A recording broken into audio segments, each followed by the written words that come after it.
अपने पुत्र हर्यश्यों और शबलाश्यों को निवृत्ति मार्ग में भेजने के कारण दक्ष का नारद को श्राप देना। ब्रह्मा जी कहते हैं, नारद, जब तुम्हें पता लगा कि हर्यश्यगण सृष्टि के लिए तपस्या कर रहे हैं, तब भगवान लक्ष्मीपति के हार्दिक अभिप्राय को जानकर तुम स्वयं उनके पास गए और आदर पूर्वक यूं बोले, दक्ष पुत्र हर्यश्यगण, तुम लोग पृथ्वी का अंत देखे बिना सृष्टि रचना करने के लिए कैसे उद्यत हो गए। ब्रह्मा जी कहते हैं, नारद, हर्यश्य आलस्य से दूर रहने वाले थे और जन्म काल में ही बड़े बुद्धिमान थे।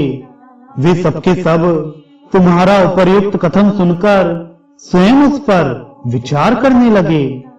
उन्होंने यह विचार किया कि जो उत्तम शास्त्र रूपी पिता के निवृत्ति परक आदेश को नहीं समझता, वह केवल रज आदि गुणों पर विश्वास करने वाला पुरुष सृष्टि निर्माण का कार्य कैसे आरंभ कर सकता है। ऐसा निश्चय करके वे उत्तम बुद्धि और एक चित्त वाले दक्ष कुमार नारद को प्रणाम और उनकी परिक्रमा करके ऐसे पथ पर चले गए जहां जाकर कोई वापस नहीं लौटता है। नारद, तुम भगवान शंकर के मन हो और मुनि, तुम समस्त लोकों में अकेले विचरा करते हो।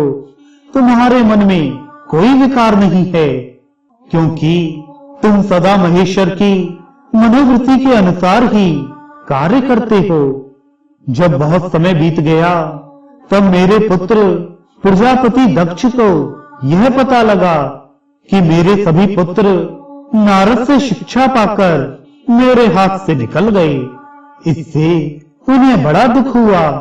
वे बार बार कहने लगे, उत्तम संतानों का पिता होना शोक का ही स्थान है, क्योंकि श्रेष्ठ पुत्रों के बिछुड़ जाने से पिता को बड़ा कष्ट होता है।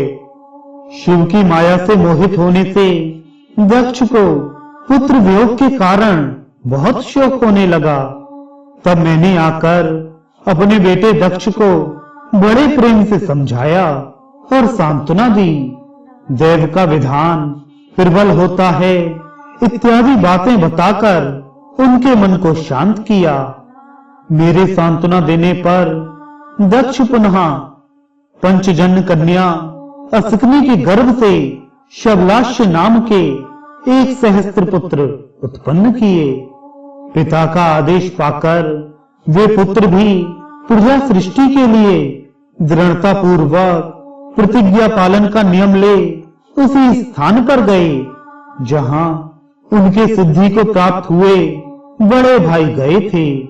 नारायण सरोवर के जल का स्पर्श होने मात्र से उनके सारे पाप नष्ट हो गए, अंतःकरण में शुद्धता आ गई और वे उत्तम व्रत के पालक शबलाश्य प्रणव का जप करते हुए वहां बड़ी भारी तपस्या करने लगे। उन्हें प्रजा सृष्टि के लिए उद्यत जान तुम पुनः पहले की ही भांति ईश्वरीय गति का स्मरण करते हुए उनके पास गए और वही बात कहने लगे जो उनके भाइयों से पहले कह चुके थे। मुनि, तुम्हारा दर्शन अमोघ है, इसलिए तुमने उनको भी भाइयों का ही मार्ग दिखाया। अतएव वे भाइयों के ही पथ पर ऊर्ध्व गति को प्राप्त हुए। उसी समय प्रजापति दक्ष को बहुत से उत्पात दिखाई दिए। इससे मेरे पुत्र दक्ष को बड़ा विस्मय हुआ और वे मन ही मन दुखी हुए। फिर उन्होंने पूर्ववत तुम्हारी ही करतूत से अपने पुत्रों का नाश हुआ सुन उन्हें बड़ा आश्चर्य हुआ। वे पुत्र शोक से मूर्छित हो अत्यंत कष्ट का अनुभव करने लगे।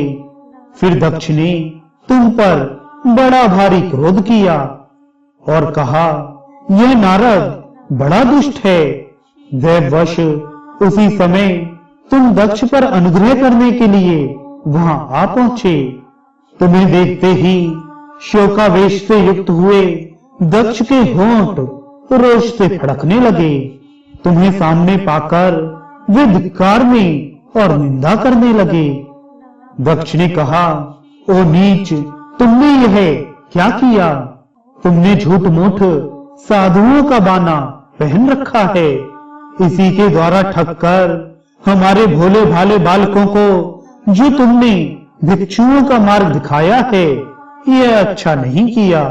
तुम निर्दय और शठ हो, इसलिए तुमने हमारे इन बालकों के, जो अभी ऋषि ऋण, देव ऋण और पितृ ऋण से मुक्त नहीं हो पाए थे, लोक और परलोक दोनों के श्रेय का नाश कर डाला।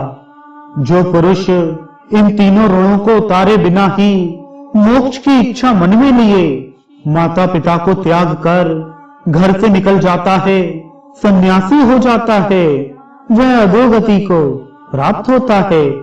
तुम निर्दय और बड़े निर्लज्ज हो, बच्चों की बुद्धि में भेद पैदा करने वाले हो और अपने स्वेश को स्वयं ही नष्ट कर रहे हो। मूढ़मते, तुम भगवान विष्णु के पार्षदों में व्यर्थ ही घूमते फिरते हो।